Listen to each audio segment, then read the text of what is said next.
yet, so we're very happy to have her here. I'm going to get Manager Muskel, before we start, to do a quick roll call just so we can see who's all here. So I'm going to call out each director's name. When I call out your name, please say here, present, or whatever you feel like saying. So Director Klovchuk. I can see her. I can see her. She's muted, but that's okay. She's here. Director Doyle.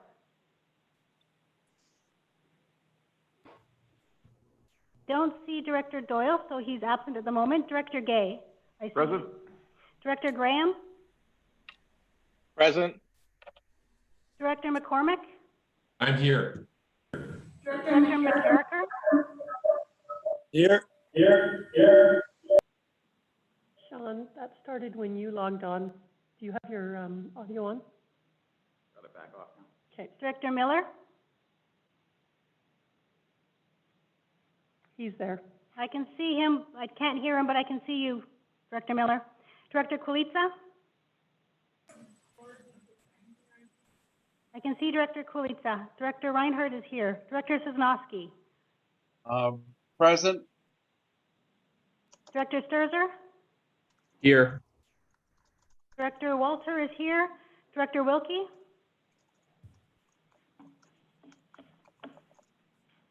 I believe I saw Director Wilkie a moment ago. He is 9841. He's on mute.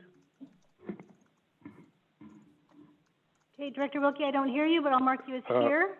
Director there you Wilkie, are. present. Can you hear me? Thank you. Present. Yes, I can hear you now. Thank you. Director Should Wilkie? I mute? Should I mute again? Yes, please.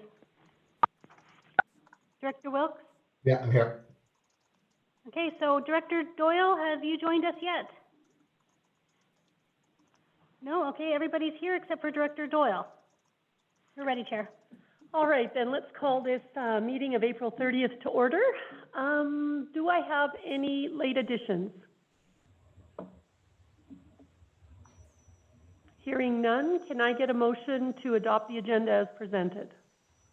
I'll make that motion. I'll move. Okay, Klovchuk, seconded by Sturzer. Oh, and Director Doyle has entered the meeting. Okay, discussion on the agenda. All in favor? Oh, let me rephrase that. Is anyone opposed? Okay, that motion is carried. Next item is 4.1. That the minutes of the Planning and Development Services Committee meeting held on April 2nd be adopted as circulated. So moved. McCormick. McCormick, seconded by Wilkes. Discussion? Is anyone opposed? Hearing and seeing none, that motion is carried. Before we go forward, we learned a little trick on one of our meetings this week.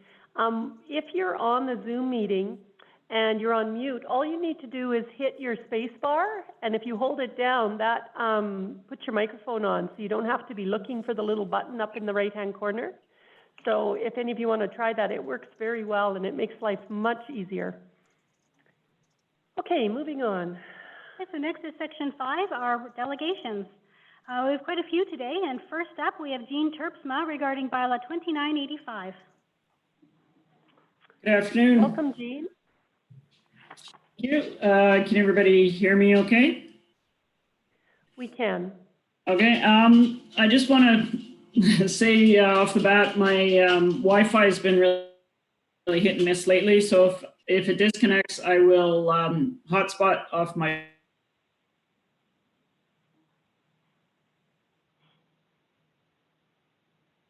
And there she went.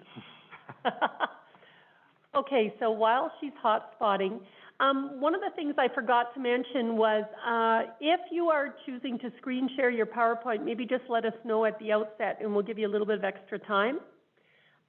Is 5.2 Jean as well? Yes, the next would be 5.3, Richard Haworth regarding Bylaw 2988. All right, thank you. You're up, Richard. All right, so I just got to get I got too many screens going here. There we go. Get myself back on the right screen, and then I will share my screen to show the presentation.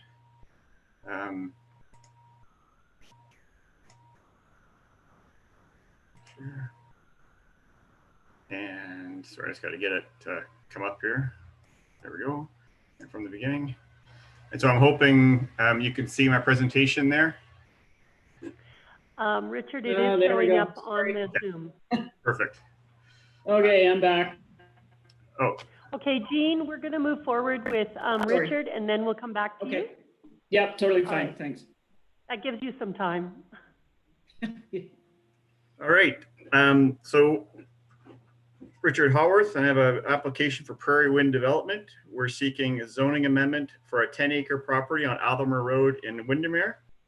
The owner is proposing a commercial business park development comprised of commercial and light industrial uses on the property. And we are proposing to amend the zoning to allow certain light industrial uses on a portion of the subject property.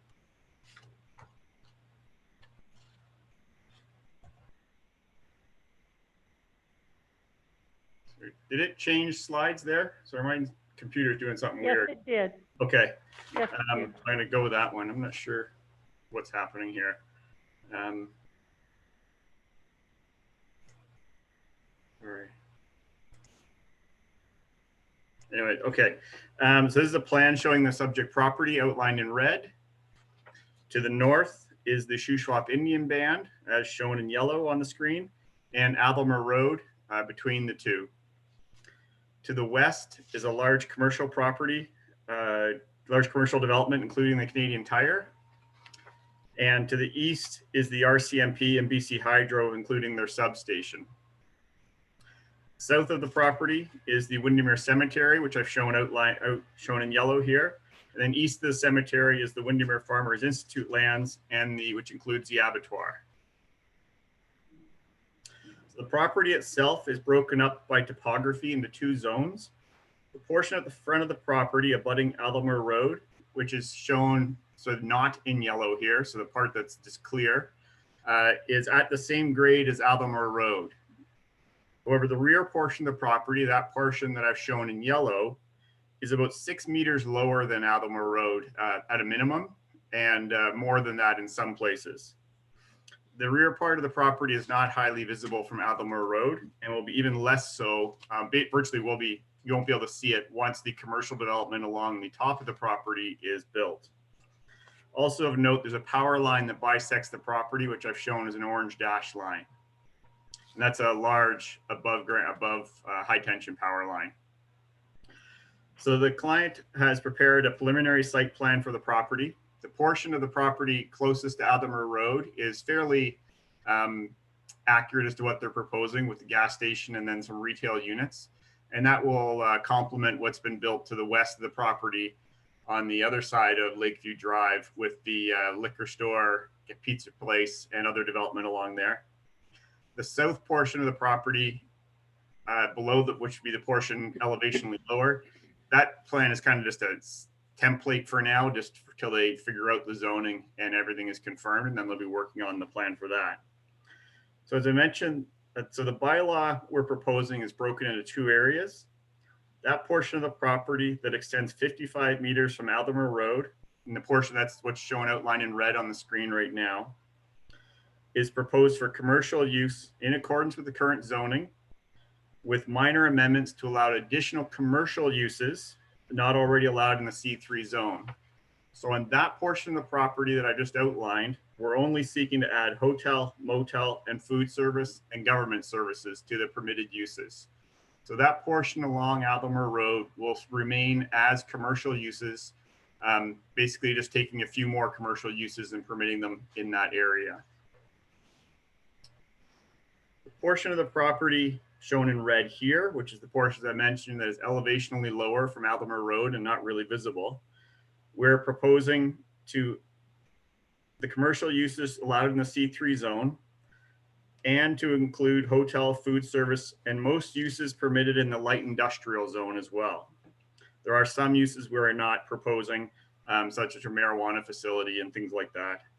The range of uses permitted would allow the range of uses will ensure a range of business opportunities on the property.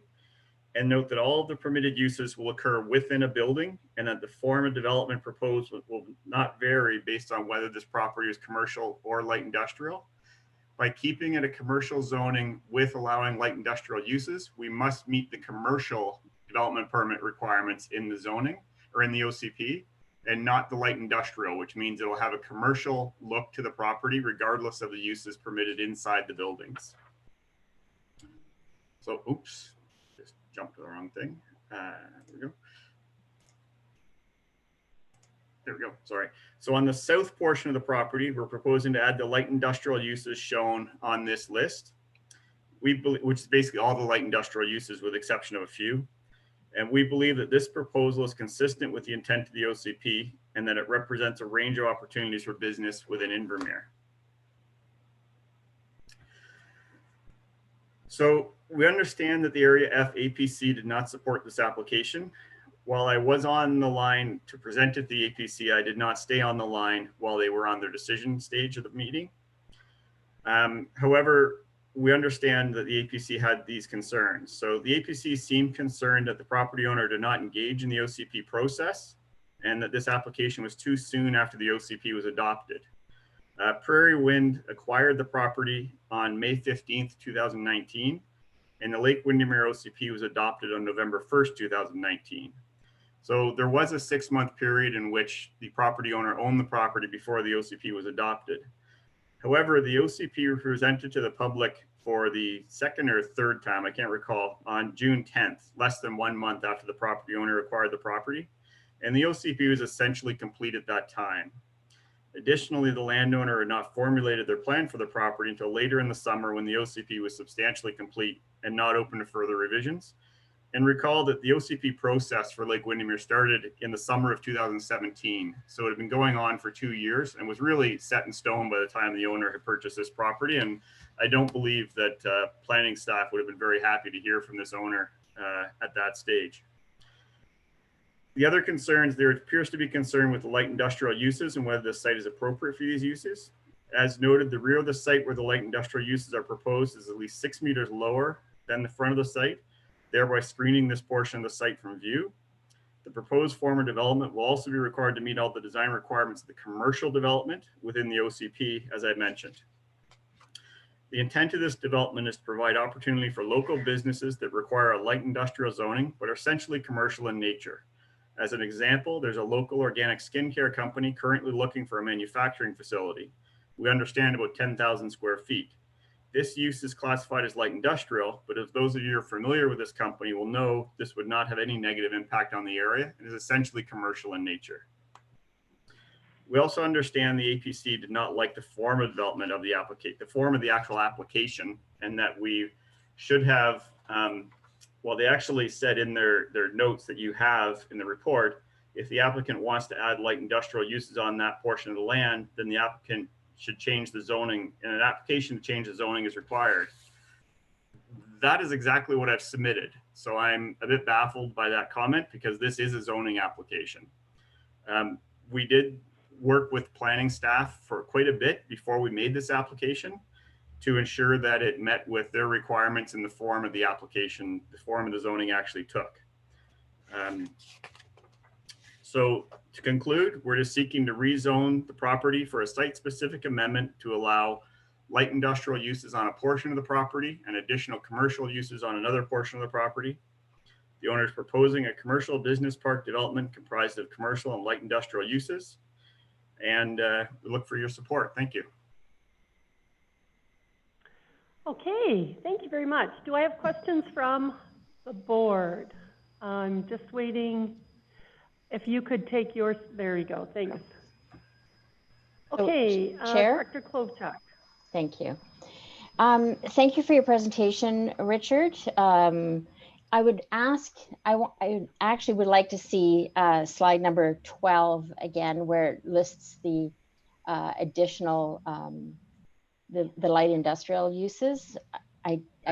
We kind of went through that slide a little quickly, and I just would like to see it because I had a question about one that I noticed in particular was bulk fuel, and I question how that could be captured or could be contained internally in a building. That would be. That's a very good catch, Director Klovchuk. We would be willing to strike that one from the list for sure. That really shouldn't be there. Okay, so I just wanted to have a better look at those uses, but I guess that we could do that during deliberations if we could get those those slides unless it's okay with the chair to go back and share that slide again. My presentation has been submitted as a PDF, so that slide is available to you. Okay, thank you. You're right, I have it. Okay, sorry, we're just having some technical problems here. Just bear with me. I'm just trying to get the speakers list going again here. That's actually Okay, slide by show of 7. hands, does anyone else have any questions? Yeah, Director Wilkie? Go ahead. Yeah, question to Richard. Ideally, I certainly understand the concept, and the lower section is actually perfect for much needed in light industrial use.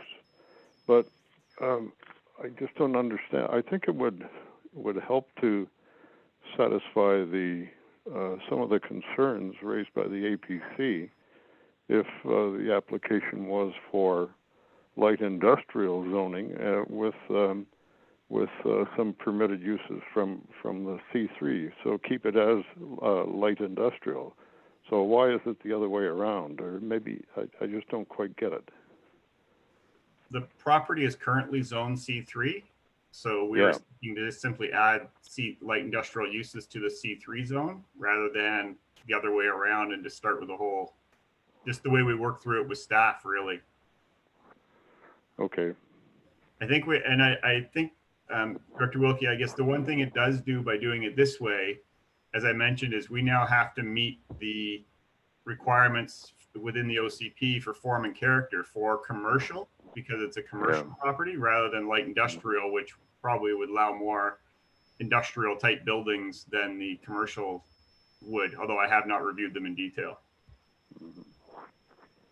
And I guess, well, this is something you probably can't answer. It's probably hypothetical, but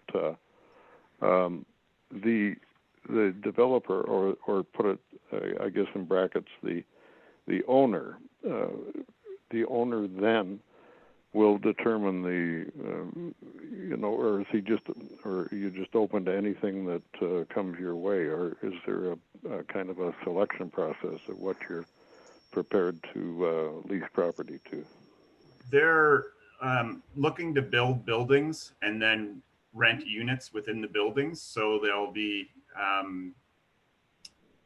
sort of the form of the building will be consistent regardless. And then the uses inside the buildings will be dependent on who rents the space from them. Okay. Thank you. If I just add to that, the owner is looking to maintain ownership of the entire parcel, not to sell any portions off. Yeah. Okay. I guess that was my question essentially. Thank you. Yeah. Okay, thanks, Director Wilkie. So I have Director Miller. Just so you all are reminded, I have activated the speaker list. So on the left side of your eScribe, there's a microphone, and if you click on that, I'll get you on the speaker list, okay? Go ahead, Al. Yeah, so I think this fits that area reasonably well, actually, just for the comment, and certainly the building style or whatever is going to be, I'm guessing, similar to what is located out on the highway where Bishops have done their commercial buildings, and from there they lease or rent the spaces inside. Is that sort of similar, Richard?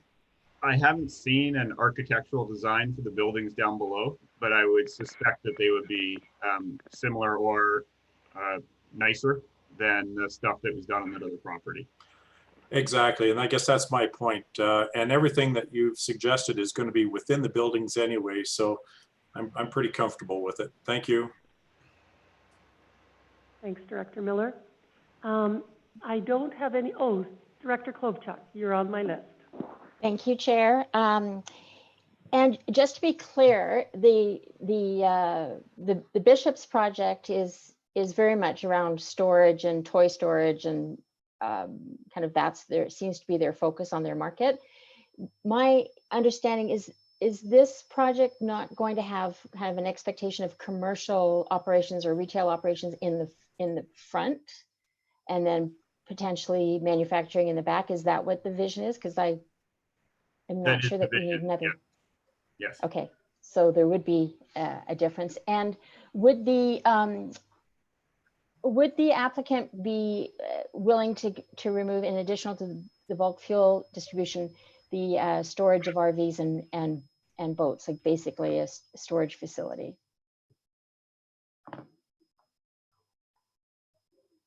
Sorry, Richard, you're muted. Thank you. Any storage of RVs and boats would be indoors. So there wouldn't be any exterior storage. We don't see that as a in-demand use, but part of the reason it's there is that if they build some buildings and they're not able to lease them out for some reason, as we've seen with the recent events right now, perhaps, that they could use it for that use for a temporary period and not be in contravention of bylaws. But based on the value of the land, that's not a long-term viable use of the property. Thank you. Any other, I have no one on the speaker list. Is there anyone else who would like to have a question for Richard before we quit here? Okay, seeing none, thank you. Thank you for allowing me to present. So next, we're going to go back up to our first delegation, Jean Terpsma, regarding bylaw 2985. Welcome back, Jean. Thank you. Yeah, should be good now. So back to the Seifrid rezoning in Meadowbrook. Currently RR60 in electoral area E zoning bylaw. Proposal is to go to zoning of RR2 and RR8. I believe there's a drawing that you would have received showing the potential zoning bylaw application. There's 3 areas. Okay, so if we go to the next slide, yeah, that one shows in the center portion that is identified as RR8 zoning. That is where the Seifrid residence is with outbuildings, and their driveway comes in off the highway, basically at the center of that proposed area. And they wish to retain that and use it basically as is. The portions to the west and to the east are proposed to be zoned RR2 for future subdivision into 2-hectare minimum parcels, minimum size parcels, which would be potentially 2 on the east portion and up to maximum of 5, although it's more like 4 probably, on the west portion. There is access off of Thompson Road for the west portion and Highway 95A for the rest of it. In the upper northwest corner, you'll see a hatched line there that identifies an existing easement for access to the properties to the north of the Seifrid property coming in off Thompson Road. It's just an access that is sort of a driveway, but it's not a primary access to the properties there. It's basically used as a secondary access, but it would be continue to be registered on any new properties being created by subdivision. The previous or the previous or next slide that we had up there shows a hypothetical subdivision design and showing the layout of the current buildings in the center there. They have a well drilled there. He's also drilled a well on proposed lot 5 in this drawing down by Thomason Road and the highway. In Meadowbrook, typically there is discussion around a lack of groundwater. The well there on proposed lot 5 was drilled about 100 feet deep with 15 gallons a minute. And the well at the Seifrid residence is about 140 feet deep and 12 gallons a minute. Other wells that we know of in the area close by have all been very viable, nothing less than about 5 gallons a minute, all the way up to 20 or more. So even though that discussion comes up in the Meadowbrook area, we believe it's unfounded and that there is no lack of water there.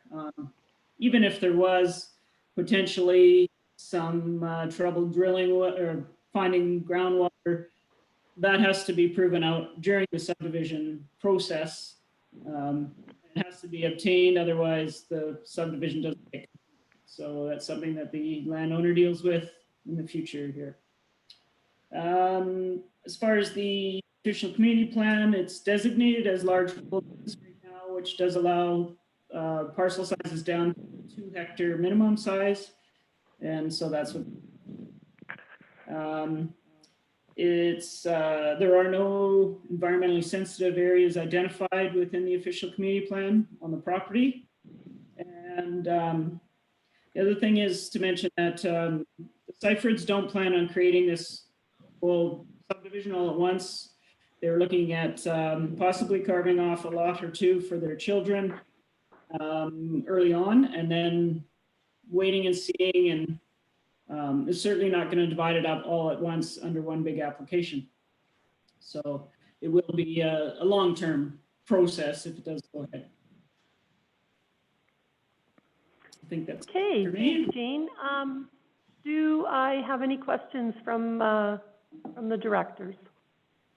The speaker list is open and I'm watching for hands. Okay, seeing none, let's go to the next one.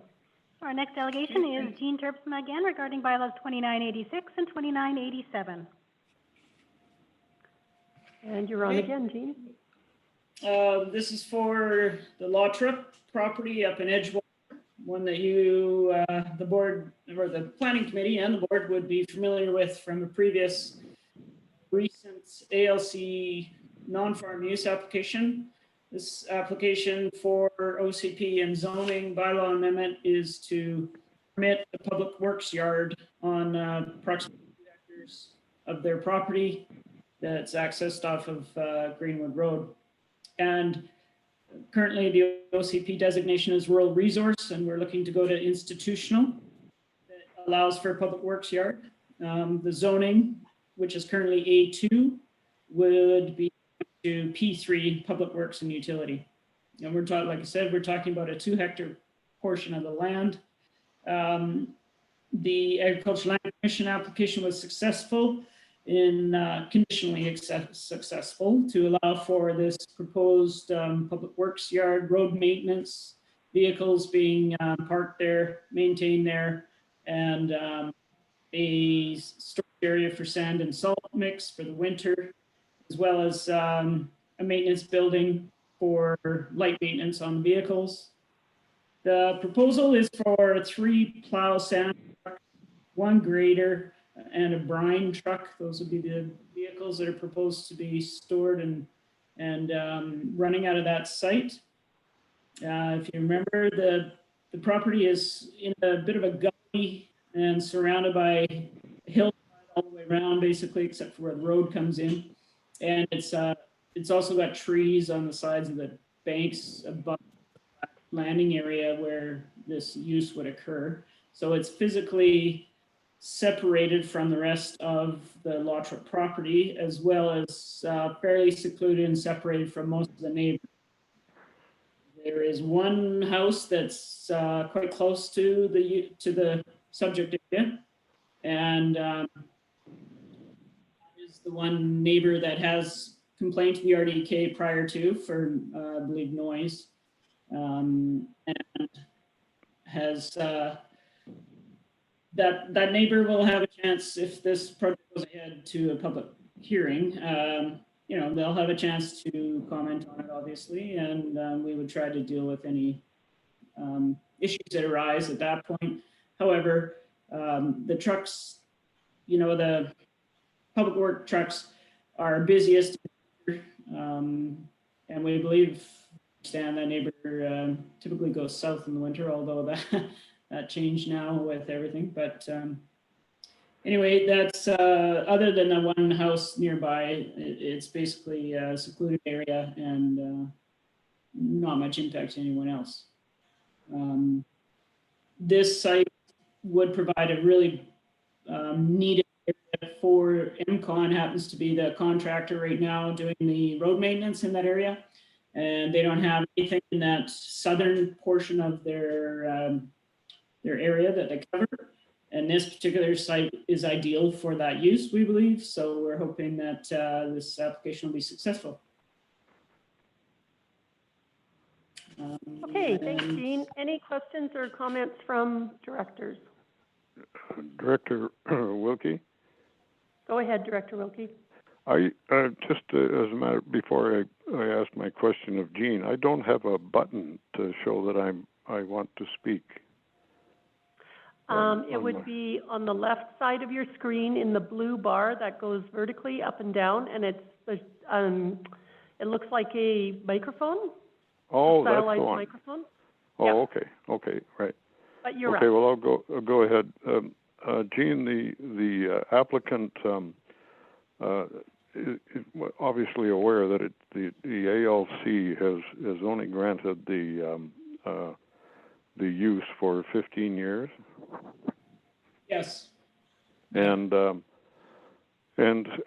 you know what is the when does that 15-year term start? Does it start from when they approve, which was a few months ago, or is it after if the RDK approves the rezoning? I believe it starts on the date that the ALC made their resolution. Okay. Their Thank decision, you. Yeah. Okay. Okay, any other questions for Jean? All right, seeing none, thanks, Jean. We'll see you again later. Okay, thank you. Our next allegation is 5.4, Valerie Martin regarding bylaw 2989 and 2990. Thank you. Good afternoon. I am Valerie Martin, and I'm speaking in support of the proposed OCP and bylaw amendments from commercial to residential for Lot B, DL 138, KD, Plan NEP 68814 in Fairmont. Our property is a small pocket of land, about 0.4 of an acre, designated for commercial use along Hot Springs Road, the only access to the property. It is located in a residential block at the end of Hot Springs Road, right before the cul-de-sac. At present, we feel this access road supports local residential traffic, but is not really practical for commercial traffic. Much of the commercial property in Fairmont is located along Highway 9395. In fact, the adjoining commercial lots west and north of our parcel both have a highway access. No access to Hot Springs Road is available. Furthermore, the land north of our lot is zoned R1 for future residential development. This supports our contention that the area is primarily planned for residential use. In conclusion, it is our belief that residential land use is a more appropriate designation than commercial for this particular parcel of land, and is more in line with the overall future plans for residential development to the north. We respectfully request your approval of the proposed amendments to the OCP and the zoning bylaw to allow us to build a single-family dwelling on the property. Thank you. Thanks, Valerie. Any questions from the directors? I don't have anyone on my speaker list. Oh, Director Klovchuk. Thank you, Chair. I just want to say thank you, Valerie. I think your application makes a lot of sense for that particular parcel of land. So thank you for taking the time to present to us today. Thank you very much. All right, seeing no questions, let's move on to the next item. Our next allegation is item 5.5, Shane Stewart regarding DVP 420. Welcome, Shane. You can unmute anytime. Hi there, everyone. Okay, so I'm going to do a share screen. Let's see if I can.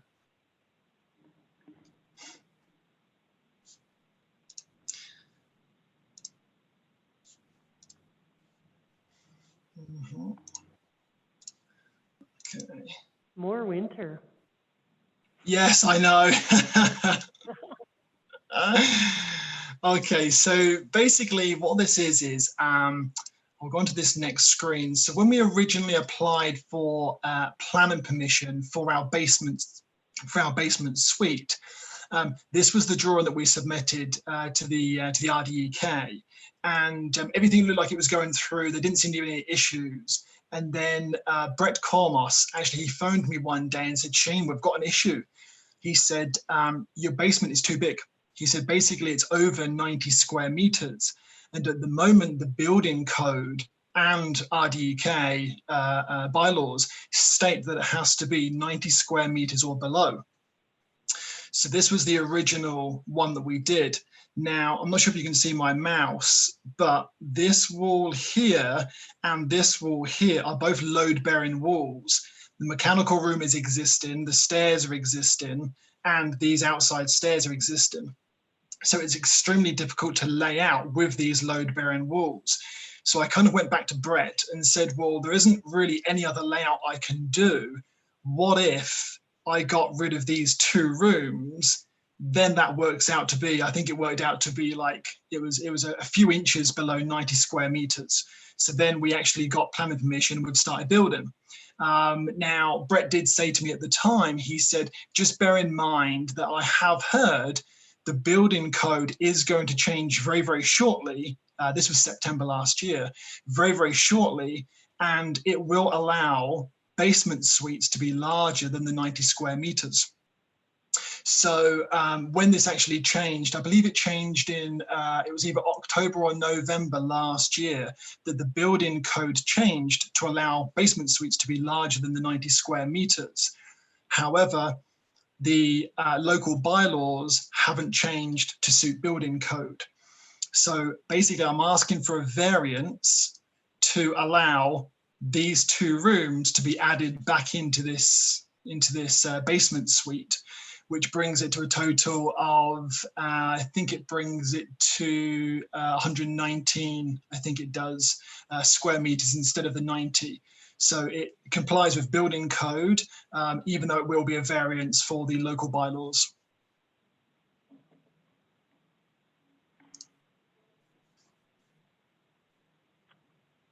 All right. Did you have anything else to add before we move to the board? No, that's pretty much it, unless anyone's got any questions. All right. Any questions? I have no one on my speaker list. Clara? Yes? Oh, Director Gay, I have to look up. Thank you. Thanks, Shane, for the presentation. So you are not going to alter the shape or the size of your houses, so just adding these rooms that are already there. That's exactly it. Yeah, the footprint of the house is not going to change. It's inside the 4 walls of the basement. And obviously, if we don't get the variance, these 2 rooms will just be not part of the suite. I'm not really sure how we would use them for upstairs. So it's kind of like a waste of space if it isn't part of the suite. But no, it's inside the 4 walls of the footprint of the house. So externally, nothing's changing at all. The windows are already in there. Thank you. Okay, any further questions? I'm looking at my screen, I'm looking at my speakers list, I'm looking in the boardroom. It looks like we're ready to move on. Thank you, Shane. Thanks a lot.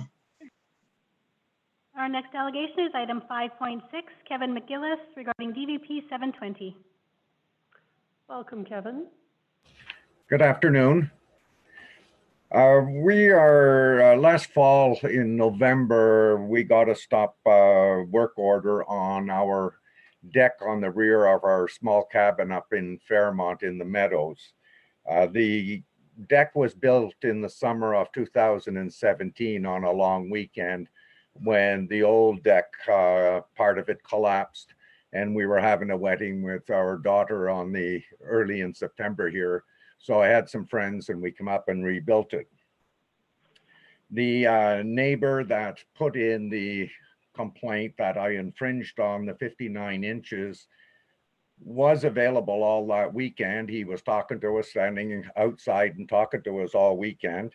There was never any communication had up till I received the notice last fall that there was a problem with the deck and that it was infringing. He never called us. He never said anything. We're up here all summer together.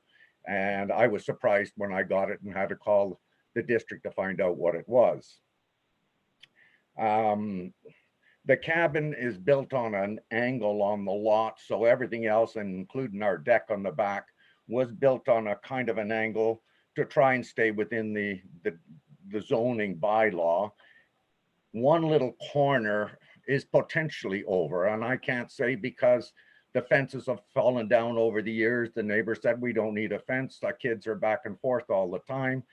So we built it to the best we could. Now, there's a potential that there is a small corner off the deck that's about 40 inches long. And at the max, it's over at one corner would be 5 inches, and it zeroes out over that 40 inches going both ways. If I took off the overhang, then it'd be 3.5 inches and it'd be 23 inches long, just about 2 feet long part that could be infringing onto that 59-inch area. We're asking for a variance instead of getting into an argument with the neighbor. I felt it was easier to ask for a variance on this small portion of deck. If we took it off, it will mean nothing to the view of the deck to their side or on our side. It's just a lot of work to take down that portion of the deck and restructure it to bring it in. It's on a corner and there's nothing sits there on that corner. So we're just asking for a variance to allow that on the planning. Okay, thank you. Directors, do we have any questions for Mr. McGillis? All right then, we will come back to this shortly. Our next delegation is item 5.7, Jean Terpstra regarding the Greenwood Crown Land, Section 80, application for a roadway. Go ahead, Jean. Hey, hi. So I think there was a map submitted, and if not, there we go. Yeah, awesome, thank you. So this property is in Meadowbrook off of Clarecoats Road, which is down in here on the west boundary of the property. The red area outlined there is on Crown land. It is a historic driveway and access to District Lot 9943, which you see on the right-hand side there. The Greenwoods own District Lot 9943, and they are in process of subdividing off a small 2-hectare lot for their daughter and son-in-law to live on. And during the subdivision process, the issue of access over Crown land comes up because it's through Crown land, their access, and not on a public roadway. So we have applied to the Ministry of Forest Lands, Natural Resource Operations and Rural Development for a Section 80 roadway through Crown land to satisfy the subdivision requirements from the Ministry of Transportation. It's like the drawing shows, it's approximately 450 meters long by 20 meters wide, and it is strictly over the existing driveway that also includes the BC Hydro power line and TELUS lines within that area. The Greenwoods have had a license of occupation over the Crown land for a number of years, so it is a legal access to their property, and they are just looking for changing the status to what's called a Section 80 roadway. As you know, because I think it's on this agenda, has an application for their portion of the right of way there, or their portion of the infrastructure within this area. To our knowledge, there's been no issues with using this portion of the Crown land for approximately 26 years or so. where the driveway's been in place. It's relatively level ground and flat. There's no improvements or changes to the ground itself proposed with this application. It's basically a dead straight driveway until you turn into District Lot 9943.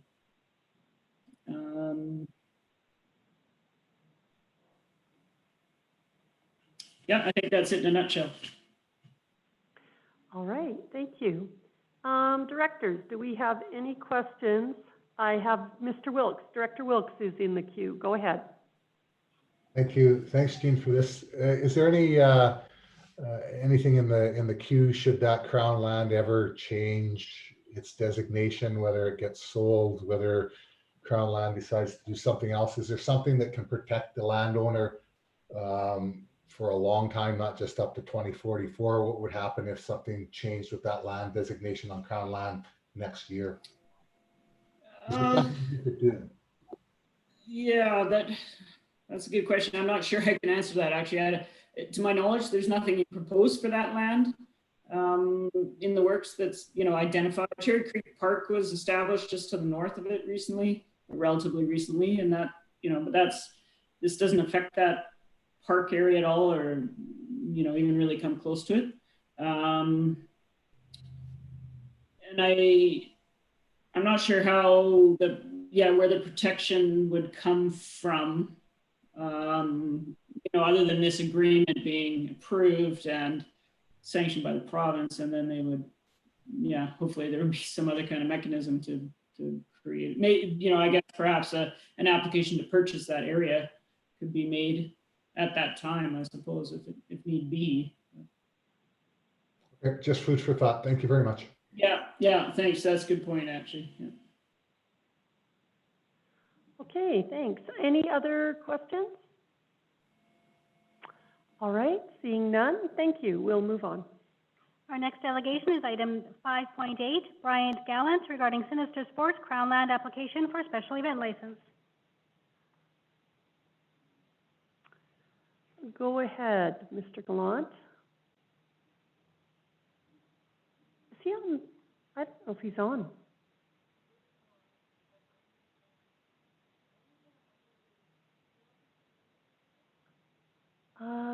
He might be. We're not seeing Mr. Gallant on the call. He was there. Oh yeah, there he is. Oh, there you are. You're up.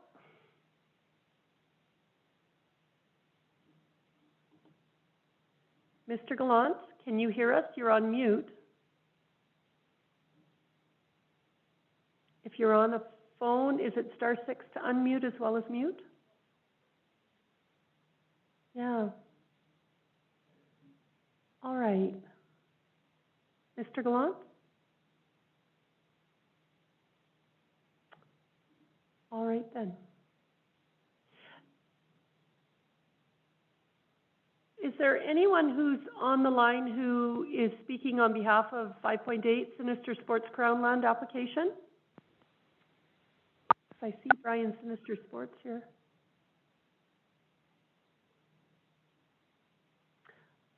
All right then. If you're having technical problems, maybe just give us a chat or identify yourself later in the committee meeting, and we'll try and accommodate. All right, let's move on, Manager Maskell. Okay, so we're going to jump down to item 9.1.1.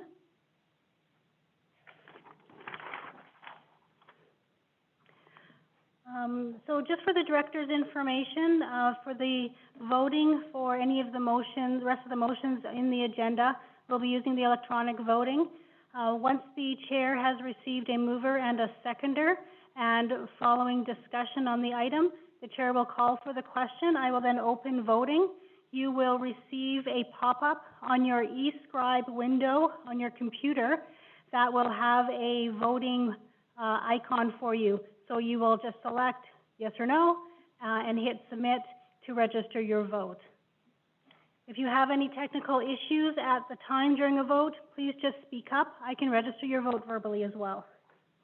So item 9.1.1, option number 1, that bylaw 2985, electoral area E zoning and floodplain management, amendment bylaw number 26, Meadowbrook Seafried be introduced. I move. Okay, Sosnovsky. Sosnovsky moves. McCormick Which seconds. Option 1, Okay, option 1 and seconded by Director McCarricker?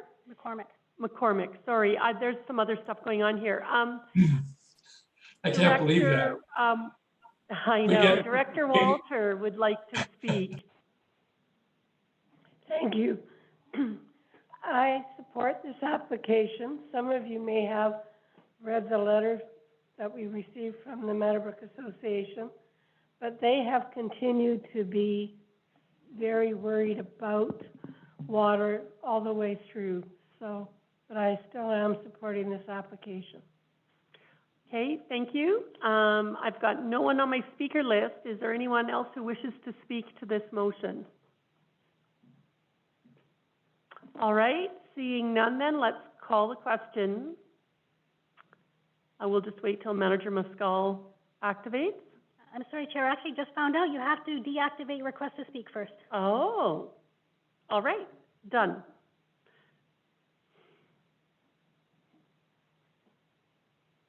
Well, just a moment.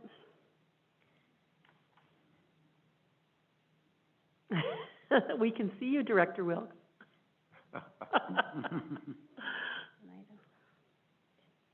Sorry, just a moment, please.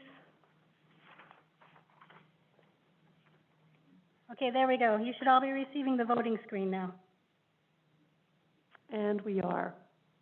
So you hit whichever you want, yes or no, and then you must also submit it. It's a two-part activity.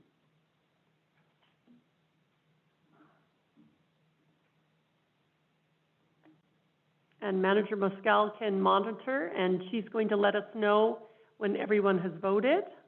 So I've closed the vote. Everybody has voted. The result is 14 in favor, and Director Kulica is absent, so it's carried. Thank you. Next item is 9.1.2. Okay, I need a mover. So option number 1 is that bylaw number 2986, Steamboat Jubilee Director- Mountain official. Sorry? Director Wilkie? Director Wilkie, you're moving option 1? You just let me just get it on the screen. I believe I am, but I just want to confirm. Just a minute, please. Certainly. Director McCarricker, I saw you waving your hand. You could potentially be a seconder. Yes. And, Yes, and that is McCarricker, by the way. I'm What moving did I option. say? Doesn't matter. Okay, Director Wilkie moved option 1. One and two. Director One McCarricker, and two. 1 and Options 2. 1 and 2. Can we deal with them together? Do we have to deal with them separately, We have to Manager deal with them Muscal? separately, so we'll start with option 1. Okay, And so just for any public that might be listening, option 1 is that bylaw 2986, Steamboat Jubilee Mountain Official Community Plan Amendment Bylaw 14, Edgewater Lautrip be introduced. okay. Moved and seconded, discussion? All right, then I'll close discussion, and that will allow Manager Muscal to activate the voting process. Okay, opening to voting right now.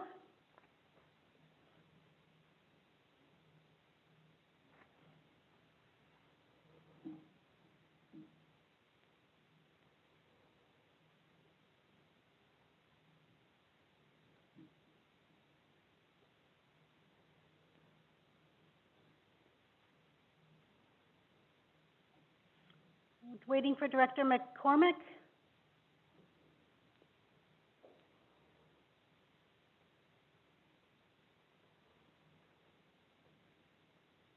If you're Sorry, happy, guys, if there's a I have no vote on my screen. Not a problem, Director McCormick. If you'd like to tell me verbally, I can log that for you. You're muted, Director I McCormick. am in favor. Thank you. Thank you. So all the votes are in. It's carried. We have 14 in favor, and Director Kualitsa is absent. Okay, so same item. Option number 2 is that bylaw number 2987, Upper Columbia Valley zoning amendment, bylaw number 360, Edgewater Loud Trap, be introduced. Moved by Director Klovchuk, seconded by Director Wilkie? Director Miller. Discussion? Director Wilkie? Okay, Just to, go ahead. yeah, I just had one question before we vote. Perhaps Manager McLeod could answer. What we're doing is changing the zoning for this property. But I was interested in what happens. I mean, I'll be long gone, but what happens at the end of the 15-year period? Is the property okay to go ahead and reapply, or was that is the 15 years? That's it. Manager McLeod? Yeah, sorry. The ALC approval will expire in 15 years, so they'll need to reapply. Should they wish the use to continue, they'll need to reapply to the Agricultural Land Commission. The zoning, however, is permanent and stays with the land until the regional district changes it. Yeah. Thank you. Yeah, and and just so the directors know, that opens up the use of the property beyond a public works yard in the future. Just a comment. Thank you for that. Further discussion? Director Duchuk? Yes. Okay, so let's call the question on this one, and then we'll discuss next options. Go ahead, we're calling, oh, what have we got going here? Oh, I have to deactivate. Director Wilkes, do you have your hand up? Chair, through you, this is getting rezoned institutional, correct? Rezoned institutional, that's correct. Right, so I would share the same caution that Director Wilkie had. There are a number of uses for institutional. We dealt with that in Sparwood here, where we zone something institutional, and then you can have a number of things you may not wish to have there in the future. Jails can go there, anything that's institutional. So just so everyone's aware where you're going. Thank you for that. Further discussion? All right, Chair? let's call the question. Chair? Oh, yes, Chair, Director Wilkie? could you just hold? I'm having difficulty here. I just have to bring up the. Oh, okay. It just came up. Yes. Okay. All right. That's fine. We're calling the question. All those in favor of option 2?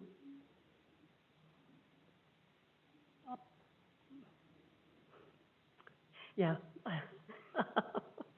You get to vote. You don't have to be in favor.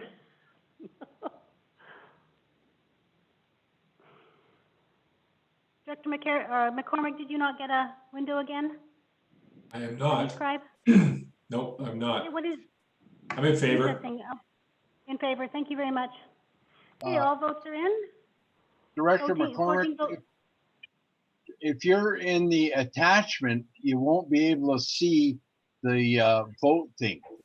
So you No, got I got it. I'm where I should be. Thank you. Thanks, Okay, Mike. so just before we move on, we did have our last delegation back online, but we've lost them again, Larry. He's back again. Is he ready to speak?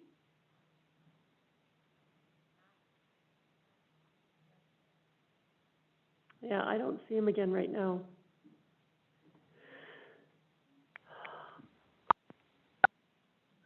All right, let's move on to the next item, Manager Miskell. Next item is 9.1.3. Staff recommendation is option number 1, that bylaw 2988, Upper Columbia Valley Zoning Amendment Bylaw number 361, Windermere North Prairie Wind Development Corp. Be introduced. I need a mover. Director Klovchuk, seconded by Director Miller. I've opened the speakers list. Do I have any comments?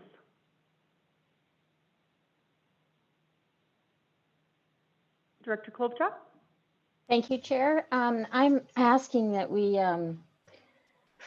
support the staff recommendation. I know that during the APC meeting, there was discussion about the support of the development, but a lack of support for the process. And I think there was a misunderstanding about the process that the applicant has engaged in. And it's important to note that the process to request site-specific zoning was recommended by staff, and other jurisdictions use a tool commonly referred to, I believe, as the comprehensive development zone to accommodate this type of varied use on commercial land. So, and allowing for kind of these multi-use properties to have that mixed use that's consistent with the area or the community or the corridor as it is in this case. And there are further concerns related to the form and character, which the applicant's agent addressed in his presentation, saying that the form and character requirements are carried with the main zoning designation, which would be the C3. And I think we can address all those concerns that the APC had through the development stage. So I would ask that this go and be allowed to go to a public hearing. Thank you. Director Wilkie? No, I'm okay, thank you. Okay. Anyone else have a comment on this? Yeah, maybe I will go back and just, I think that I didn't realize that it was going to go to a public hearing. I think that's really important. And there definitely is, I think, some misunderstanding, and I'm hoping that we, the Columbia Valley directors, will be able to clear that up in the next while.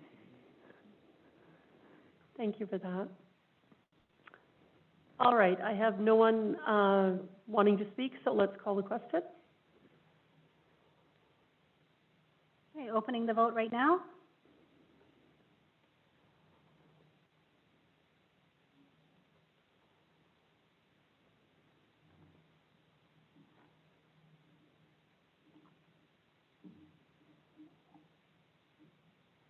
And all the votes are in.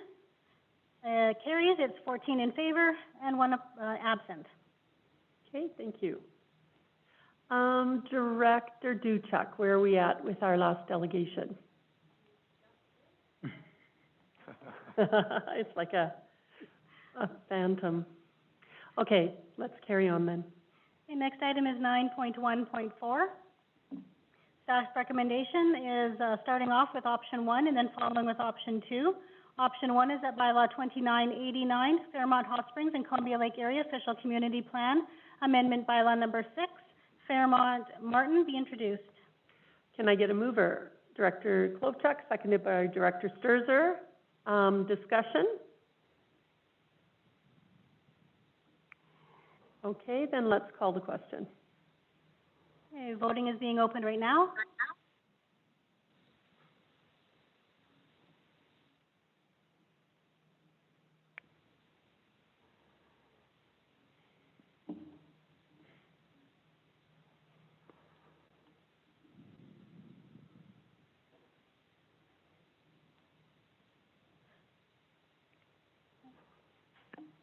Director Pratt, did you receive a voting window?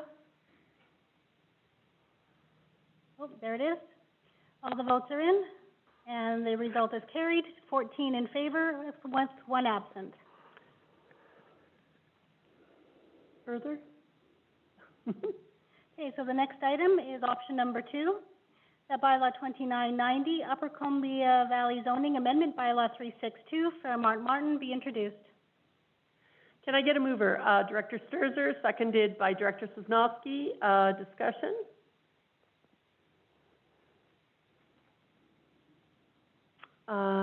Sorry, seeing none, I'll call the question. Okay, voting is opening right now.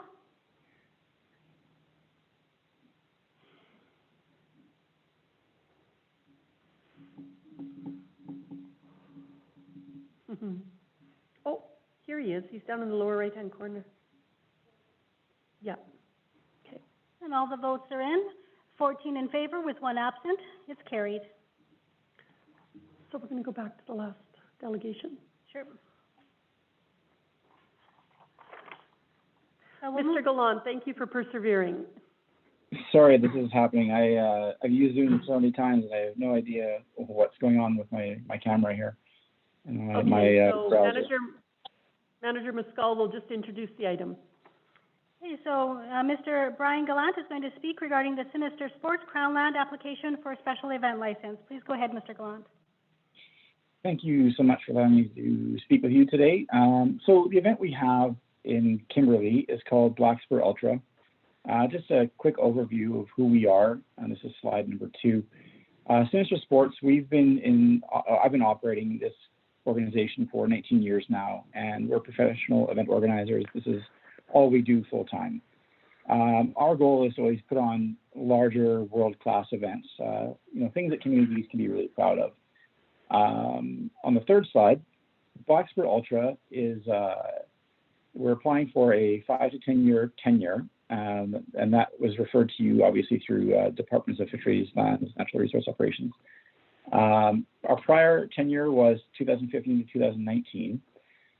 During that time, we have a lot of contact with different stakeholders, including RDEC, and this is, I believe it's only done once through the tenure application that we talked to RDEC, but every year we work with BC Trails, the Kimberley Nordic Club, the Kimberley Nature Park Society, and the Kimberley Trails Society to make sure that the event is going well and that they have no concerns. We have to get a letter of consent from them each year to continue what we're doing. So it's very much based around community involvement. On the fourth slide, the Blackspur Ultra is a trail run, so it's a very low impact sport. This will be the 6th year coming up here. The course is 2 loops. One loop is 54 kilometers, so we double that up and people can run either 54 or 108 kilometers. And they can also run it as a relay. This year we were also going to introduce a new vertical climb, which is basically goes straight up the ski hill. And that's not, I don't believe any of that's on RDEC lands. The competitors have 24 hours to complete the race if they're doing the full 108 kilometers. And we generally attract around 350 competitors to Kimberley for the event. Our goal, what we talked to the stakeholders about is if we reach 500, we will sit down with them and meet again and discuss how it goes and just the impact on the community and surrounding trail users and whatnot. And our goal ultimately would be to go up to a maximum of 800 people, and that's still a number of years off. And again, we'll take that time to reassess as the event grows.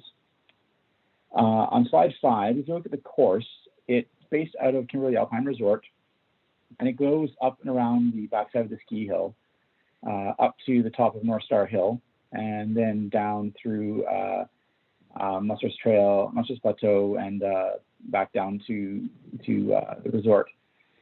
The second stage of the race, and I believe this is the only one, I could be wrong, I didn't have a clear picture of this, but I believe the only portion that is in RDEC's area is the far west end towards Horse Barn Valley. And that would be trails like Mr. Toad and such that go out that way past Dipper Lake. We have one checkpoint out there with food and water station, very low-key stuff. It's all very temporary, and our signs, for instance, are all very temporary. From there, they go back into the resort, and then on the third stage, they go down Army Road area, all the way down towards the campsite, and then back up again.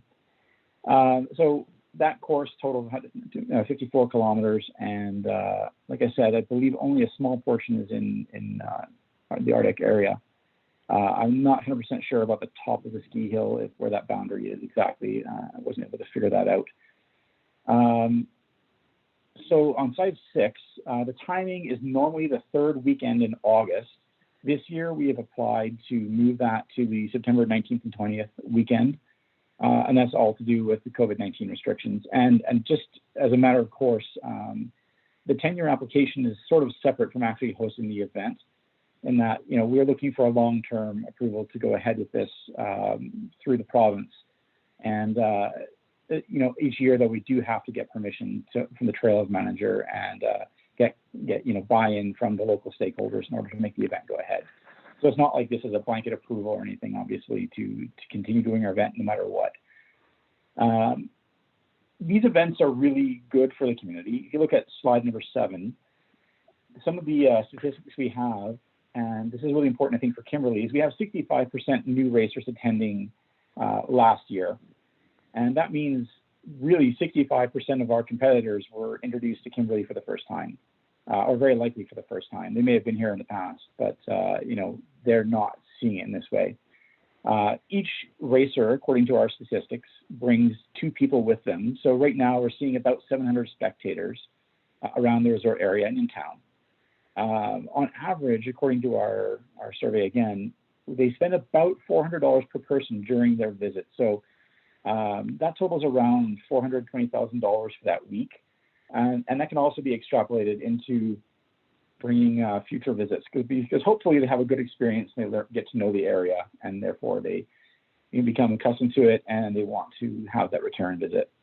Slide number 8, 59% of our competitors are male, and that's skewed a bit because in the solo distance, the longer solo distances, there's more men than women. And that's actually a big goal of ours this year and in the future is to, we've been working on it for a while now, is to grow the number of elite female competitors. And so we have a lot of programs that we're working on to do that. Not only is it sort of from a corporate side, it's kind of a growth area, but just, you know, we want to make sure that our competition is equitable. We're helping to break that down a little bit. Our age groups, generally 26 to 55 is our core group, with the majority being the 36 to 45 range. So these are people that they come to recreate, enjoy themselves, and they really do appreciate what the communities have to offer.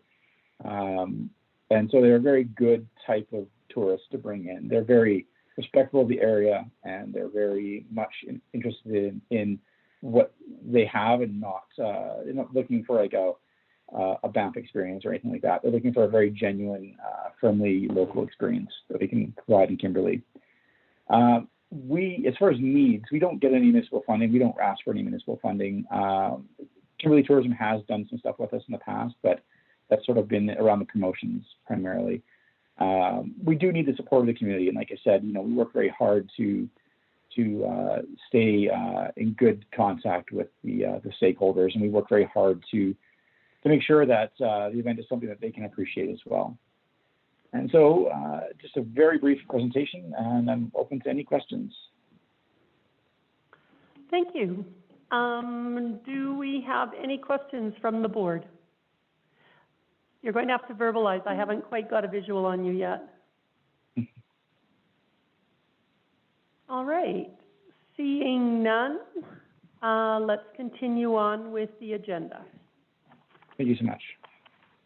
Thank you. Okay, so we are moving to item 9.3.2. Option 1. Moved by Director Gay, seconded by Director Walter. Discussion.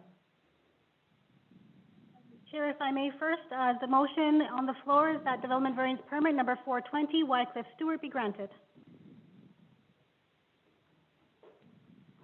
All right, I will close the discussion and we can open the vote. Oh, just a moment.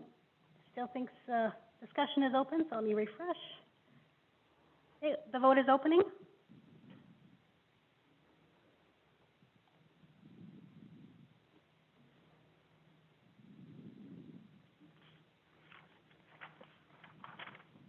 And the votes are in. Motion is carried, 14 in favor and 1 absent. Next item is 9.3.5. Staff recommendation is option number 1, that development variance permit number 720 Fairmont McGillis be granted. Moved by Director Klovchuk, seconded by Director Miller. Discussion? All right, we'll call the question. Vote is opening.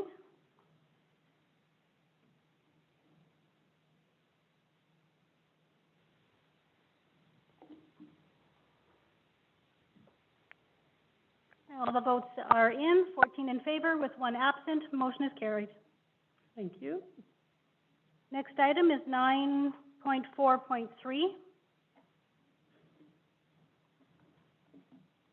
Staff recommendation is option number 1, that the Ministry of Forests, Lands, Natural Resource Operations, and Rural Development be advised that the RDK supports the Greenwood Crown Land Section 80 application for a roadway in the Meadowbrook area. Okay, moved by Director Walter, seconded by Director Gay. Discussion? All right, let's call the question. Okay, the vote is opening.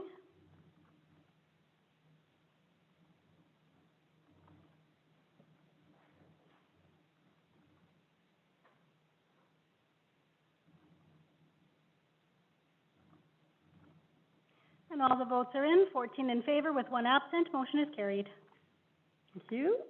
Next item is 9.4.4.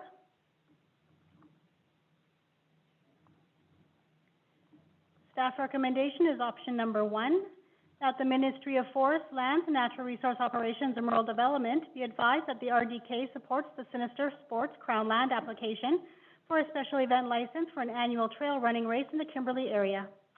Moved by Director Walter, seconded by Director Gay. Discussion?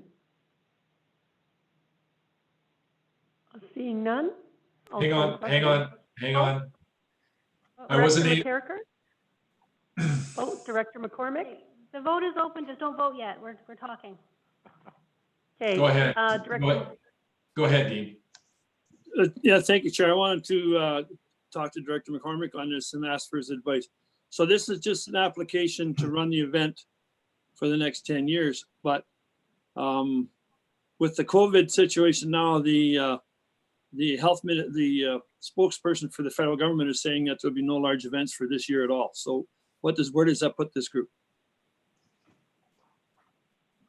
If I may. Director McCormick? Yeah, so as we saw on the slide, if they're not able to conduct it because of the rules from the public health officer, then the event won't go ahead. So that's strictly something for this year. Yeah, and if I may, Chair, further? Go ahead. Yeah, so I don't know if Brian's still on the line or not, but thank you for your presentation, Brian. I can't say enough about not just the event. Obviously, events like this are great for the community, but the organization that Brian has brought to this over the 5 or 6 years that it's been in place has been nothing short of really phenomenal. I mean, a lot of events come to our communities, but you know, this is truly one where the community has indeed been consulted.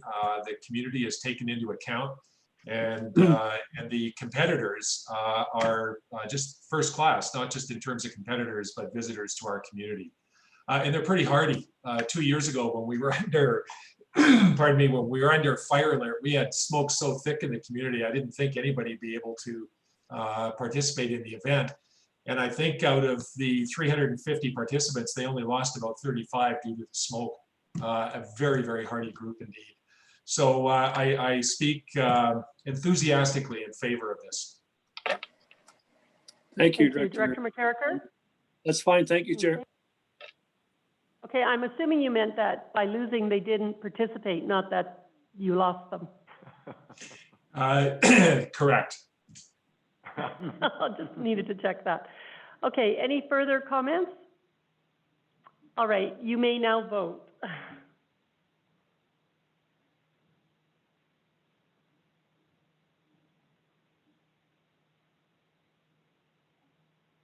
Okay, all the votes are in.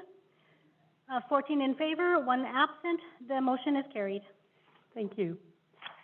Is that it for the business arising from delegations? Yes, it is.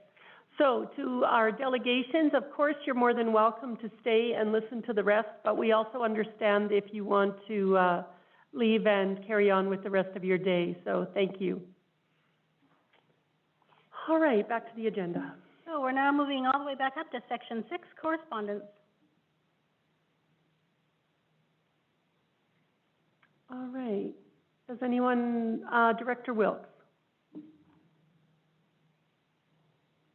Thanks for that. I just wanted to get some understanding from some of the other directors. When I read through this, it says the authority of the ALC to delegate authority to local government is repealed. So I guess that one's self-explanatory, but there's another one here. What the heck is it? When local government review is required, the application, local government comments and recommendation must be forwarded to the ALC within 60 days or 90 days if the local government holds a public information meeting. I guess the question I would have to whomever, Chair, would be in light of what the ALC's decisions have been in the past, is our doing a public information meeting for naught, considering they've been refusing probably the better part of 60 to 70% of our recommendations anyways. We're putting the public into a position where we might be lifting their spirits just to be dashed by the ALC. Manager McLeod, are you able to speak to that? It's item 6.2.2. Yeah, I'm not sure where Director Wilkes was referring to the timeline in the public information meeting. I couldn't see that. On the information report, Manager McLeod, it's on page 1. Page 2 of the information report, Bill 15, summary of changes to ALC legislation, regulations, and procedures. Page 2, paragraph 3. Or 2, changes that will come into effect on September 30th, 2020.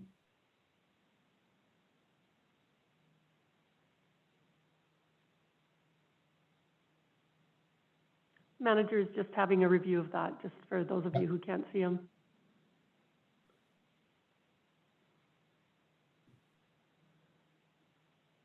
Yeah, so if I may, we don't normally hold public information meetings with respect to ALC applications.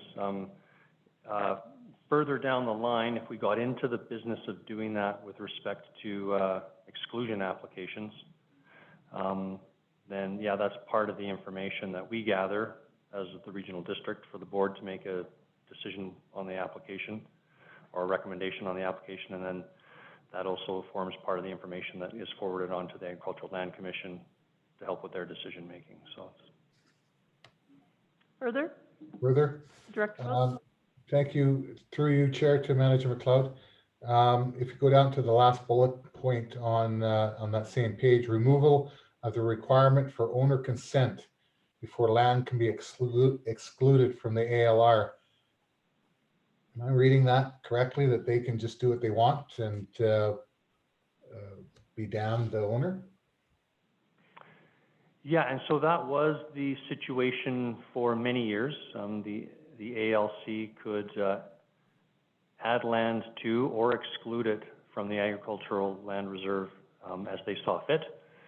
And then shortly after the Area A ALR boundary review, the Provincial Act was amended to remove that authority from the Agricultural Land Commission and enable them to exclude land from the ALR only with landowner consent. So then that was the law for a few years, and now this bill has changed it back to the way it was before and removing landowner consent from the requirements that the ALC has to meet before they can exclude land. Director Wilkes, further? Thanks. Sorry about this. I just maybe through you to Director Sosnowski, is that a concern for any of your residents, Director? Well, it's not for my residents because we were always this way. They never give us the option. But Director Doyle in Area B and the rest of the province, when they changed it to must ask the people, that was a great move. And now they've taken that away. And it's a great concern to me and everybody else. A grave concern that, again, they've taken all the power away from the people and give it to themselves. And I would like to see a letter written to the minister and the deputy minister explaining that they've, again, that the ALC has taken the power, the little power that the people had, and taken it away and given it back to themselves. What do you call it? Arbitrarily, like it just done it. And I think I would like to see a letter written saying that we're very concerned, or we don't think it's, the LCC is just acting as the non-elected body they are, doing whatever they want. Not that we're going to change much, but if we don't complain, nothing will ever change. Okay. I have a speakers list, actually. Director Doyle, you'll go after Directors McCormick and Klobuchar. Director McCormick, you're up. I'm good, thanks. Okay. Director Klobuchar. Sorry, thank you, Chair. I did have some comments about the ALC summary of changes, but I have some other comments on some of the other correspondence as well. But regarding to the ALC, I had a question about the administrative panel structure changes. Am I reading that correctly? Does it mean that they could potentially determine the panel based on the application? Director McLeod or Manager McLeod? Yeah, so right now the Act lays out the panel structure based on geography, and the Commission wanted more flexibility so they could juggle the membership in panels, assemble different commissioners to review different applications, potentially based on their areas of expertise or background or things like that. So it enables them to structure the Agricultural Land Commission panels based on something other than geography. Okay, so I see that as potentially problematic as well, because it could be open to philosophical beliefs rather than a lack of understanding. I just feel that, again, it allows the Commission to have potentially more control, again, along the lines of Director Sosnowski and Director Wilkes' concerns. That seems to me, at the very least, potentially inefficient, but also it could be used to direct it the way that make it more political, I guess, in nature. Okay, thank you. Director Doyle. Yes, thank you, Chair. I would second what Director Sosnowski said. His comments are mine, and we go we get one step forward and 10 back. So it's disgusting what they're doing. So I think we should have a formal motion here to send that letter off to the minister stating our concerns here. Is that a motion, Director Doyle? Yes, I'd like to make that motion. Okay, seconded by Director Miller.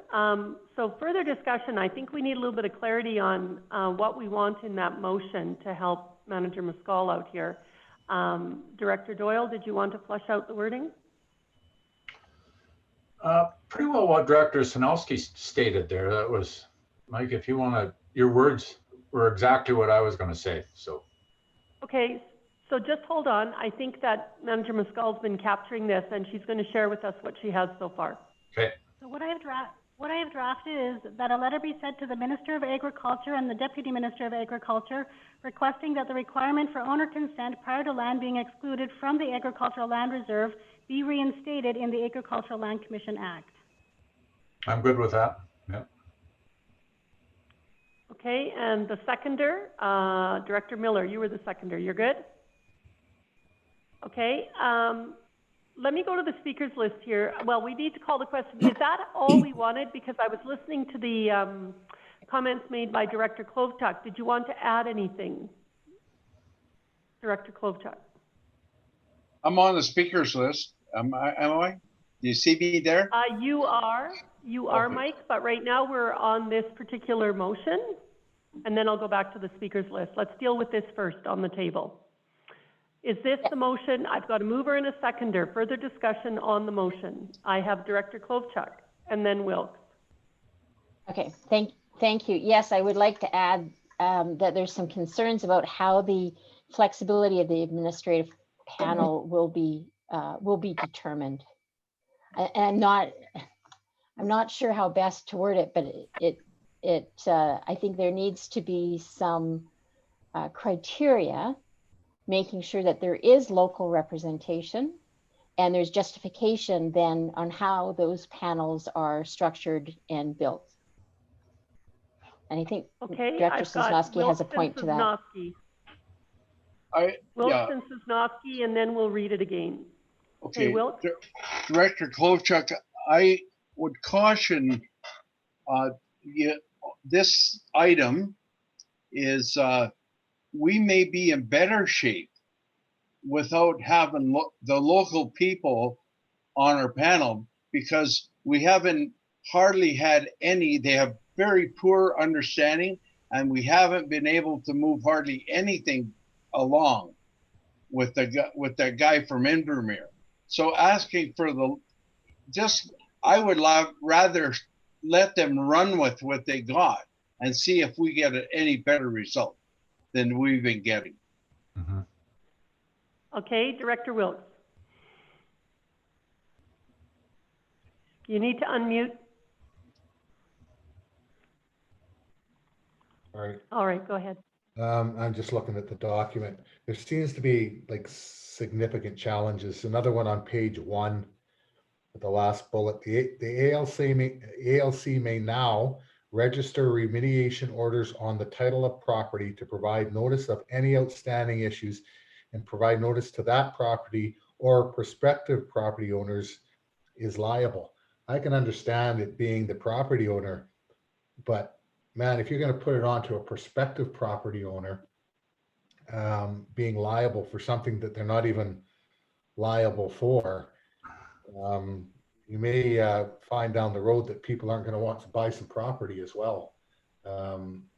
Could be wrong, but that seems like another concern. But I like where we're going. It's just reading the document, it just seems really flawed. Okay, Director McCormick, did you want to speak to the motion? So I wanted to speak to another piece of correspondence, but I do have a comment on this one. And it's maybe a bit of a rhetorical question, but has anybody ever evaluated the value that the ALC has actually brought to the table with respect to its mandate? Has anybody ever tried to quantify that? If they did, I think they'd be in trouble. I'm not sure they're adding any value to this process at all. And we just keep spinning our wheels on this thing all the time. You know, I find this a complete waste of time, honestly, to even have the conversations anymore. But I would like to take a look at what the overall evaluation of the ALC is with respect to its mandate. Maybe that's a better approach to take. Thank you. Thank you. I don't have anyone else in the speakers list, so I guess we need to vote on the motion as it is on the table, and then we can review what the options are if that fails. So perhaps read the motion as amended. We need to vote on the amendment. We had a friendly amendment adding the second piece from Director Klobuchar, if you recall. Okay, so one moment. Let me just fix this Chair. up in the system here. Yes. Sure. I'm okay with leaving that alone to Director Sosnowski's point. We don't have to make that amendment. I'm okay with pulling it out. I see his point. I think it can go either way. But to Director McCormick's point, you know, we just keep running around the mulberry bush on this issue. And are we ever are we ever going to be out of these ALR conversations? Because they keep stepping back and forth, fixing it. But so I'm happy to step away from that comments about the administrative panel. Okay, thank you for that. Jerry Wilkie, or Director Wilkie, I see you on my speaker list, and then Director Doyle. Yeah, no, I just thought I'd throw in the further discussion. I don't want to confuse the motion, but Director Sosnowski's concern about and other concerns about the way the adjudication has gone. I'll remind the group that after we did have that public meeting and we corresponded in a significant way with the ALC about our concerns, that at a recent board meeting, I think it was 2 or 3 months ago, there were 7 ALC decisions, and 5 of them were supporting our request. So I think things have changed to an extent. Thank you for that. Okay, let's read the resolution that's on the table, and let's deal with that. So the motion that's on the floor is that a letter be sent to the Minister of Agriculture and Deputy Minister of Agriculture requesting that the requirement for owner consent prior to land being excluded from the Agricultural Land Reserve be reinstated in the Agricultural Land Commission Act. All right, let's call the question. If you could get us voting there, Manager Muscall. It says the speakers list is open. Is it? No, I've closed it. Okay, let me just refresh this. One moment.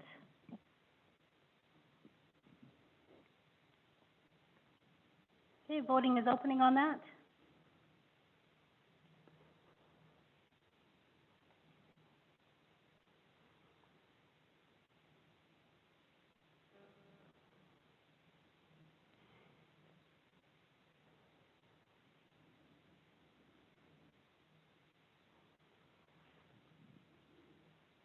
Director Sosnowski, do you see the voting screen? He does now, he's looking. Didn't I vote? I don't have it registered yet. I voted, so I vote in the affirmative. Okay, thank you. I'll record that manually. So all the votes are in. We have 13 votes in favor, 1 opposed. That would be Director Reinhardt is opposed, and the vote carries. Okay, good, thanks.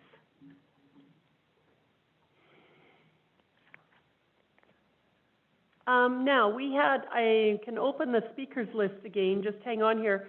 I recall that we had Director Klovchuk and Director McCormick who wanted to speak to some other aspects of correspondence. So Director Klovchuk and then McCormick.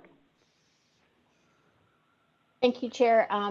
So on the terrace construction, I just want to note that there was an error on the application on page 3. It indicates that the site is within the Fairmont Hot Springs and Columbia Lake OCP. It isn't, it was an error.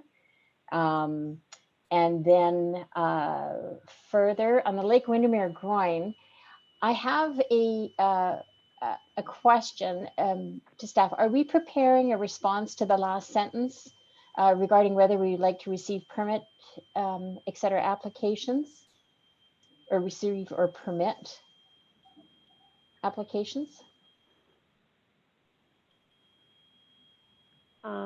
That question, I guess, could go to the board.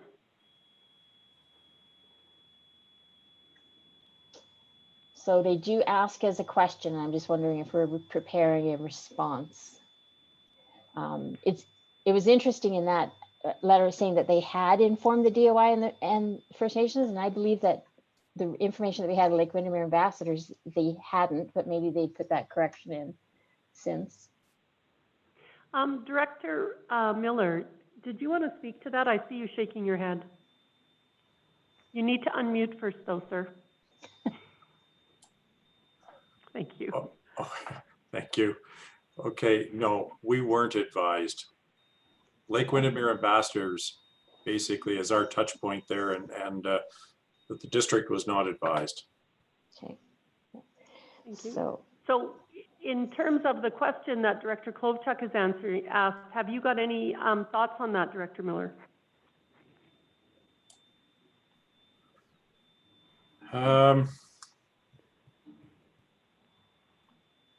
No comments right at the moment. Okay, thank you.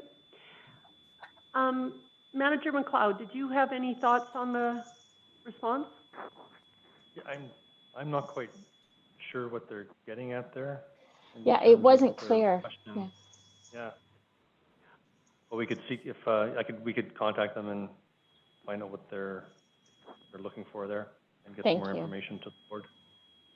Okay, and I think that direction doesn't require a resolution, does it? I'll check with Manager Moscal.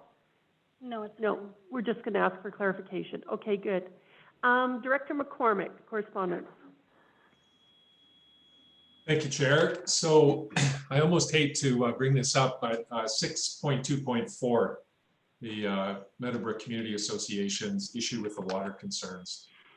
Every single time there is a subdivision, no matter how small, the association comes in with increasingly acerbic mail. I'm not sure that it could be any more acerbic than it was this time. So I guess through you, Chair, to either Manager McLeod or Tomlin, do we have any evidence whatsoever that there is an issue with water in Meadowbrook? Who wants to take that? Manager McLeod? No, and you know, my comments on this, if I may, Chair, is that you know, the best the regional district can do in these situations is either rely on our subdivision servicing bylaw, which requires that when the lots get developed, the wells get drilled and tested and quantity and quality is proved out. If we wanted information beforehand, you know, it would be to refer the zoning applications to staff to ask that that sort of investigation get undertaken, you know, prior to the zoning change. And that would essentially mean someone going out and drilling a few test wells and pumping them to check for water quantity. But I don't believe that the type of study that the community association is asking for, I don't think those studies don't exist. There won't be a study that answers all their questions and provides them with the assurance that they're looking for, that there will always be groundwater in that aquifer, because we don't know. And the reasons we don't know is and will not be able to quantify it, is there's quite frankly too many variables.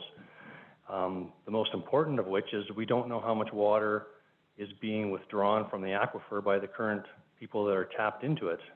And then add in all the variables about climate change, annual weather, precipitation, all those things. Even in areas like the Islands Trust and the Okanagan, where extensive groundwater studies are undertaken because of shortage of groundwater, without a continuous long-term monitoring program, you know, groundwater is still quite a mysterious entity, and it's difficult, you know, to satisfy people's concerns that their well won't go dry. Thank you. So further, Chair? Yes, sir. Yeah, so, you know, I mean, every time we get a subdivision coming in, we're gonna, you know, this is gonna continue to keep happening. Is there anything that we can do to, you know, basically inform the association and therefore its members yet again that this is the process? Basically, it's fear, uncertainty, and doubt that's ruling the day on this. And, you know, threatening, you know, which is essentially what they're doing, is not being productive at all. I don't know. I think the process we have works, but for whatever reason, there is this perception that it's not. Anyway, enough said. Okay, thank you. Director Wilkes. Thanks. If I could just go back to the Lake Windermere groin.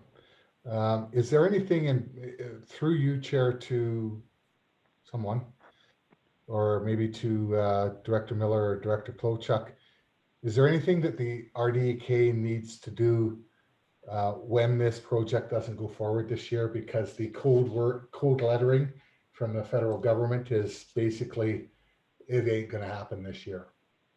Is there anything that we need to do, or do we just let it go as it is? We don't mark anything, we just carry on as if normal? Just a Okay, question. thank you. Director Miller. Well, certainly it would be nice if we could have it marked somehow or other with buoys. And I know that could provide some liability issues possibly, but it does need to be marked just so that we save some damages to people's boats. So I'd like to see some sort of a marking out there, but certainly not to the extent that they were planning on. Okay, thank you. Director Klovchuk, did you have further? No? Okay, does that address your concern, Director Wilk? Yes and no. I guess the question was, who's going to do this? Because PSPC is not going to. I mean, they basically said it in their third paragraph that it's at least a minimum of 3 months. But even their language says that by the time they review everything and deal with the aesthetics and yada yada, you're probably looking at next year or potentially even the year after if we get into an election. I'm just curious, should we be doing something or just leave it, and if someone hits one of the groins, they hit it? Okay, Chair? Director Miller? Chair? Director Miller and then Director Wilkie? Again, I would sooner throw a little caution out there and put some buoy markers out there if we could, and rather than rushing into a plan that looks absolutely terrible and aesthetically is not going to be very pleasing to the doorstep of our community, I'd rather us look at a plan that makes sense. Okay, thank you. Director Wilkie and then Director Klovchuk, and then I've got Director Sosnowski.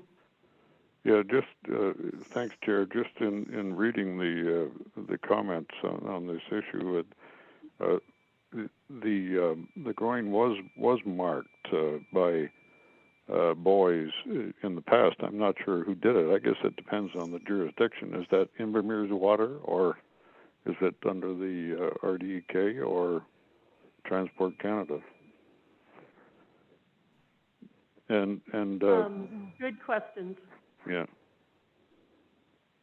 Director Klovchuk? Thank you, Chair. I think we could defer this to, or refer this to Lake Windermere ambassadors. You know, these have been here for a long time. People that are boating in and out of there know about them. I know there is some warnings there, but I think we could seek some advice from Lake Windermere ambassadors how best to move forward for this year. I think to the point about liability, I think that's a real concern. If we just decided to put buoys in there, we could end up being liable. I would suggest that we ask Lake Windermere ambassadors what they would recommend there to protect the boats and the people that are accessing that area. Thank you for that. Director Sosnowski. Oh, sorry, Director Chair? Wilkie, did you want to further? Yeah, just further, I wondered if I could get an answer to my question about that section of water, the jurisdiction. Manager McLeod, do you have any insights? No, I don't have a map, but it doesn't matter. Any people can install buoys can be installed by whatever authority allows for them, whether it's a private mooring buoy or a navigational marker. Yeah. Okay, thank you. Yeah, but who if we leave it with the ambassadors, who would they apply to give them the authority? I think what I heard was that they can do it for the safety of the boaters in the area. Oh, they don't okay. have to apply for it. The groin is already there. Yeah. It's just markers. Okay.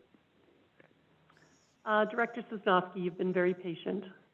Yeah. Do you want to finish this issue? Because I want to speak to Director McCormick's issue. Do you want to have a resolution, or if you can? I think that we don't need a resolution. It's correspondence, and the local people are going to follow up. Okay, fine. Speaking to Director McCormick's issue with the Meadowbrook Society, we should get Andrew to write him a letter and stating exactly what he said. And then they have it in writing. Quit making these comments to the RDK because this is our position. This is all we can do. Because to their members, they're probably saying, oh, we should be this or we should do that, but we can't do that. So at least tell them what we can do and what the RDK's purview is. Thank you. Is that a motion? Well, it's not. I feel like I'm out of my jurisdiction because it's McCormick and Walter, but that seems to be I know it's not your song, but somebody should talk to these guys. If you want me to make a motion to see where the wild bear does what to the Meadowbrook Society, I'll make that motion. Okay, so before we ask you to do that, Director Walter would like to speak. Thank you. So maybe instead of putting the RDK out there, if Andrew would help me write the letter and we send it from me, it may not go as bad for the RDK. Okay. Anything further on correspondence? All right, moving on. Okay, the next item, 7.1, Advisory Planning Commission minutes.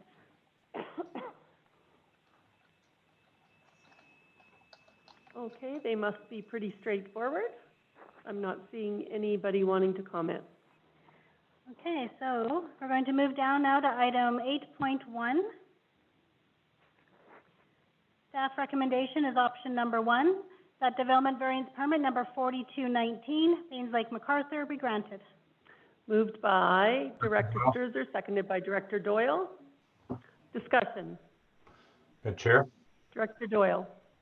Yeah, I'd just like to thank staff for their work on this, because if the directors want to go to the info package on the paperclip there, and it's page 2.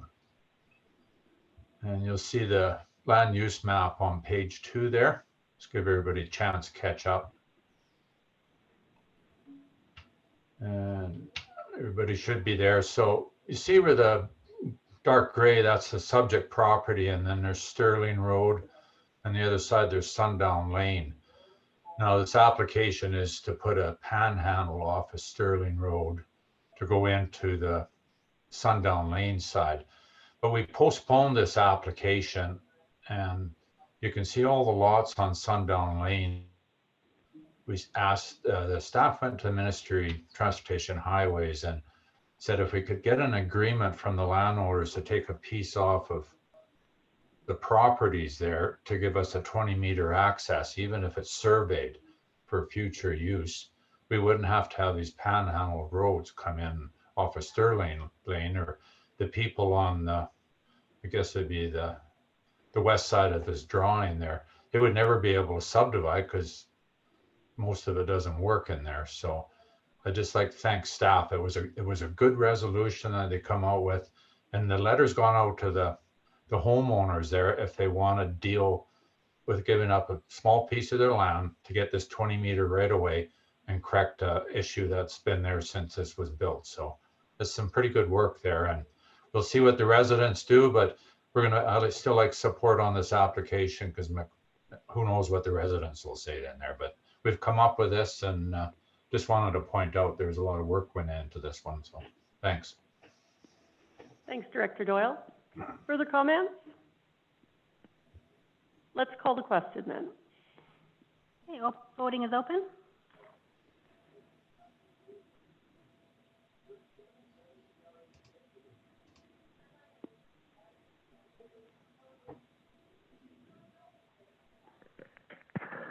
And votes are in. There are 14 in favor and 1 absent. Motion is carried. Thank you. So the next item is 9.2.1.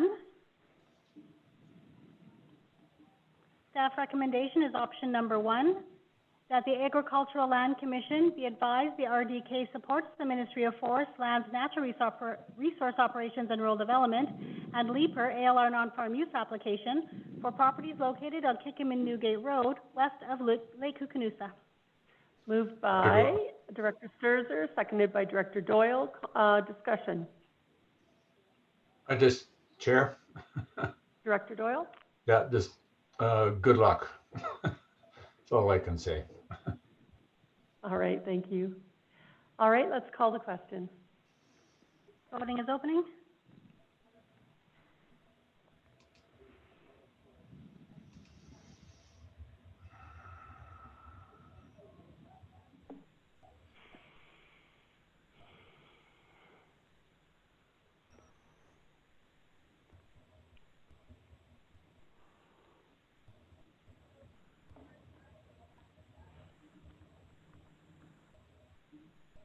I'm waiting for a vote from Director Miller. Do you see it on your screen?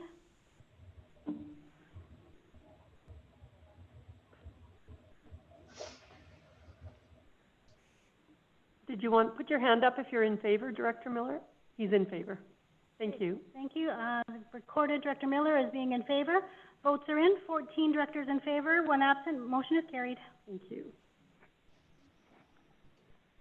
Moving on now to item 9.3.1. Option 1. That was moved by, sorry, I wasn't looking at the screen and missed the voice. Oh, Director Gay. Seconded by Director Sturzer. Discussion?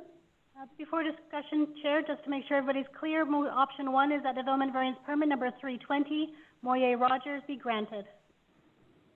Discussion. All right, let's call the question. And voting is opening.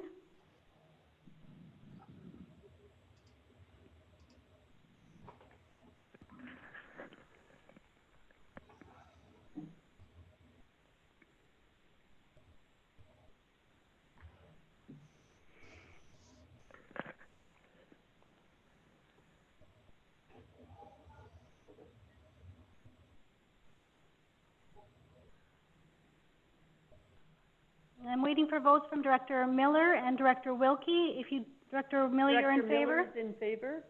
Director Wilkie, I have your vote now too. So that is carried, 14 votes in favor.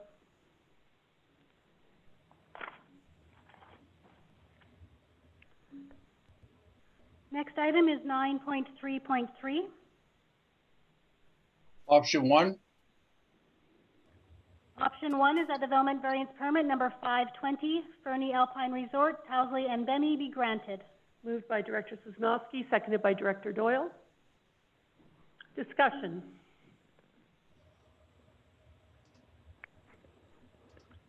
Seeing none, I'll call the question. Yeah, just Director Wilkie. just reading the staff notes here. I'm just wondering if Director Sosnowski could talk about. I mean, it is a relatively large variance, so.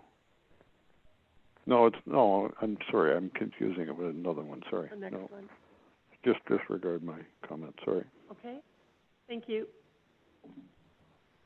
The voting is opening.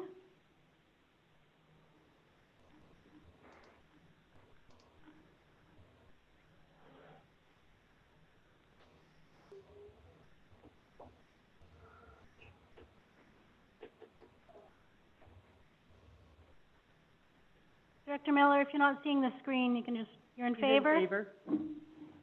Yes, in favor? Okay. The motion carries, 14 votes in favor. Next item is 9.3.4. Option 1. Option 1 is that development variance permit number 620, Fernie Alpine Resort, A3 Holdings Limited, be granted. Seconded by Director Doyle. Director Wilkie, did you want to speak to that now, or Director Sosnowski is prepared to speak to it? I'm prepared to speak to it, but I'm having trouble opening this thing. But anyways, if you guys can open it, it shows the street view. I can't get it to open, and it shows the houses, and it's a declining hill the street is on a decline and the parking lot above is stable or on one level, and all the houses have DVPs already been given on them, and this will probably be the last one. It's quite large, but it's so they can walk out onto a walking trail. So it makes all kinds of sense. I went up and looked at it. My APC went up, one guy went up and looked at it with me, and it makes all kinds of sense, and it's in a resort, so it's not blocking anybody's view because it's a hill, they're built on a hillside. Okay, thank you. Further discussion? Seeing none, I had opened it. Just wait, I have to close it. I thought we might have a bit more discussion on this, so we can call the question. Voting is opening.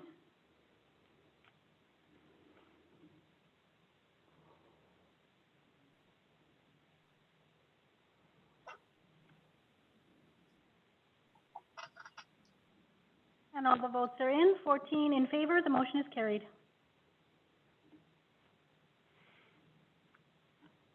All right. Okay, the next item is 9.4.1. Staff recommendation is option 1, that the Ministry of Forests, Lands, Natural Resource Operations, and Rural Development be advised the RDK supports the Trans-Rockies Inc. Crown Land Temporary License of Occupation for a special event bike race in the Fernie and Kimberley area. Moved by Director Sturzer, seconded by Director Wilkes. Discussion? Seeing none, I'll call the question. Oh, Director Wilkie, I never give you enough time, sorry. Just a minute, is this the, I'm really having trouble going back and forth here. Can you just hold on? Oh, this is Fernie Kimberley. This is Fernie, yeah. Okay, yeah. No, I don't have discussion. All right, thank you. All right, Manager Muscall. Okay, voting is opening on this item.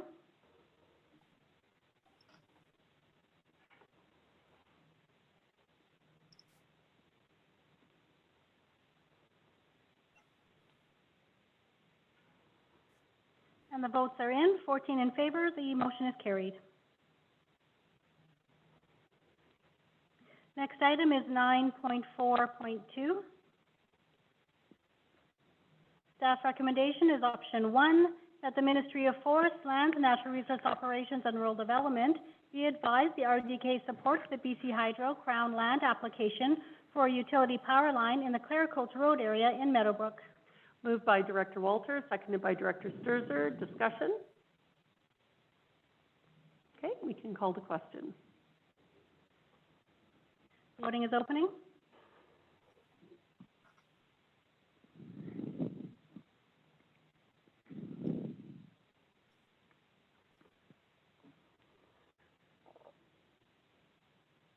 And the votes are all in. 14 votes in favor. The motion carries.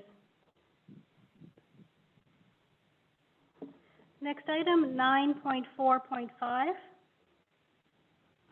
Recommendation is option 1, that the Ministry of Forests, Lands, Natural Resource Operations, and Rural Development be advised the RDK supports the Global Riding Adventures Crown Land application for a special event license for an annual mountain bike race in the Panorama area. Okay, I've got moved by Director Walter, seconded by Director Miller. Director Wilkie, is this one you wanted to speak to?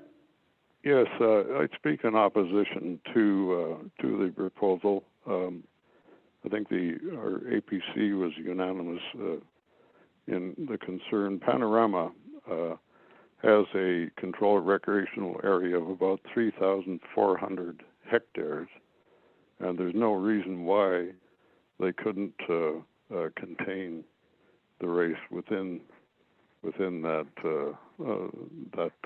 boundary. So, and there was a concern about just spreading it out outside the Panorama area itself. Okay, thank you. Further discussion? Chair? Manager or Director Klovchuk. Thank you.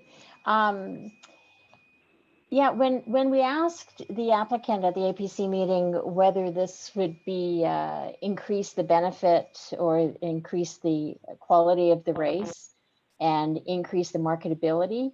The answer essentially was no, and there was further concern about the damage on these trails that Yep. happens with that many bikes going across the trail, and it just turns, I guess, the trail into dust and really damages the trail. So given that there was no economic benefit to including these two trails into the project, there was no really financial benefit to the event to include them. It doesn't seem to make sense. The damage to the trails, I think, it outweighs the benefit to the event. So I would ask that you deny this application. Thank you. Further discussion? All right, then let's call the question. Voting is opening. But, Chair, Go ahead. what is the motion then? The motion is to support. The motion is to approve. to approve, Good question. to support it, to support the application.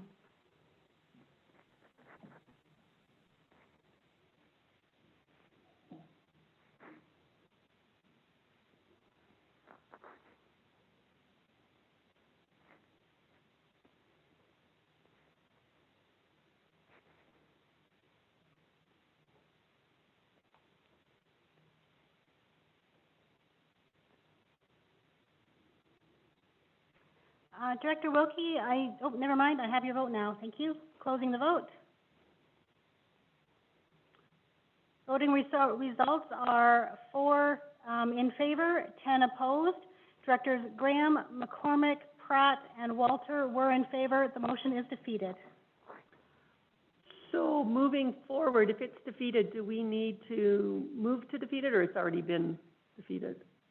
I would suggest we do, because it's a clearer message back to the ministry. Okay, so do I have a mover for option 2? Director Klovchuk, seconded by Director Wilkie. Wilkes? Or Wilkes, okay, I've got Wilkes now. Further discussion? All right, then I'll call the question. So option 2 is that the RDK does not support the application. Voting is now opening.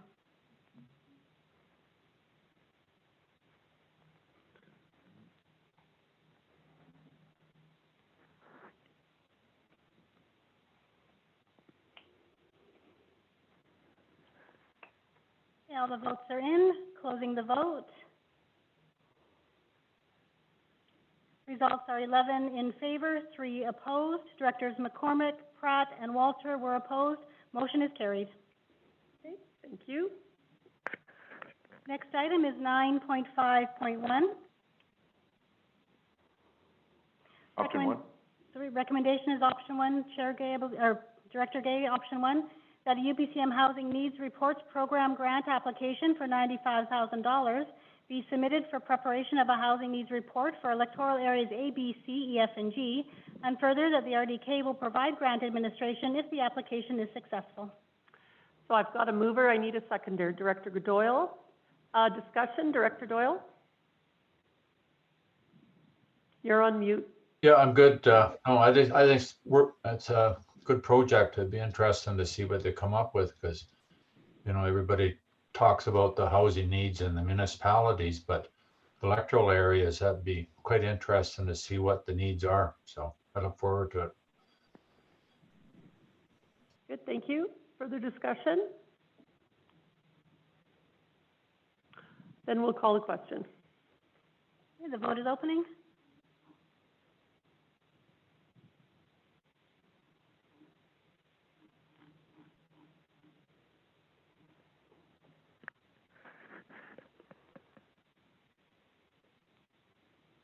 And all the votes are in. 14 votes in favor. The motion is carried. Thank you. Thank you, team. That was a little bit of a longer agenda today, and again, you don't see what's going on in the room here, but I think Manager Duchuk got some miles on her again today, and we'll look forward to looking at your faces and hearing your voices again when we reopen under the new Zoom site for governance. So we'll see you, what time was that? Was that supposed to start at 3? Oh, Director. 4 o'clock. 4 o'clock. Okay, Director McCarricker. Chair, if I may, I want to talk to Manager Moscow and comment that I noticed she did not say all directors could vote except for Fernie. But they could have if they were here. So directors, before we leave you, we did have a look at an option of trying to move our regional governance closed up to 3:30. But we do have a delegation both for closed and for open, so we'll have to stick with the schedule that we've seen it. So we do not reconvene now till 4 o'clock, and we'll do those 2 committee meetings. Is there anything else before we let everybody go, or anybody have any needs? I do. I'd like Larry to give me a call, please. Okay, I think she got that. Anybody else? Yes, Jerry Wilkie. I'm wondering if Andrew McLeod could give me a call just regarding the issue of the LATRA proposal and the rezoning. I'm just a little concerned about the options there. Maybe if it's possible to have an amendment at the board meeting, or whether I just need some advice on that. So if I could get a discussion with Andrew, I'd appreciate that. And thanks, Director. So the board meeting tomorrow, same way we did last week. As we all know, you have hospital, and the chair of the hospital will chair that from his home as well, and that's scheduled for 11:30 and 9 o'clock. So anything else before we leave? Yeah, Rob, McCarricker? what's at 4 o'clock? Go ahead. So we don't reconvene at 4 o'clock as our governance and services, and then we'll follow that with a closed governance and service, which is has a few items as well. Okay. So Thank I'm thinking 5:30ish Thank you. probably before we're finished. Yep, Anybody thanks. else before we say goodbye? All right, see you soon. Okay, thanks Bye-bye. everybody.